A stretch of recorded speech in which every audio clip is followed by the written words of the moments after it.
বলরামপুর সহ সমগ্র জঙ্গলমহলে আদিবাসী সম্প্রদায়ের অন্যতম ঐতিহ্যবাহী উৎসব হল করম পূজা।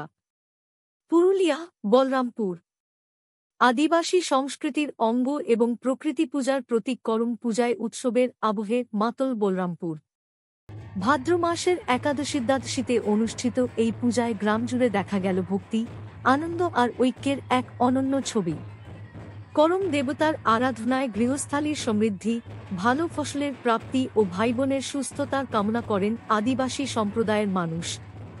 নিয়ম অনুযায়ী গ্রামের যুবকরা জঙ্গলে গিয়ে করম গাছের ডাল সংগ্রহ করে আনে। মহিলারা উপবাস থেকে পূজা করেন এবং করম দেবতার গান পরিবেশন করেন।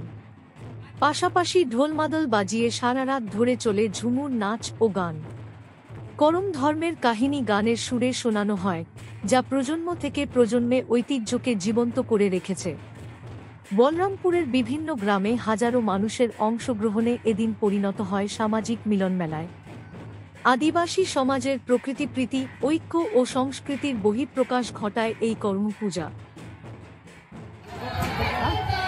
আমরা এটা আজাপিতালয় আমরা করে এসেছি, আর এটা আজাপিতা পর্যন্ত আমরা করব।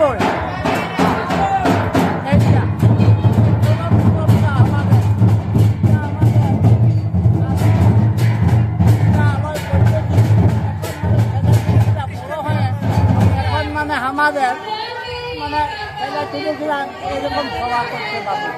কতদিন ধরে চলে পুরোটা? আজ পর্যন্ত আজকে বিসর্জন, আজকে বিসর্জন হবে। বিসর্জন হলে আমাদের বিসর্জন শেষ হয়ে যাবে।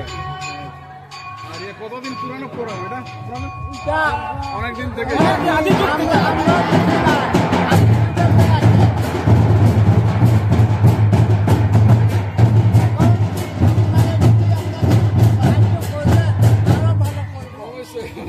আপনাদের থেকে লিথিয়াম এইটা যে প্রচার হবে পুরো পুরুলিয়া ডিস্ট্রিক্টে, বুঝলেন না?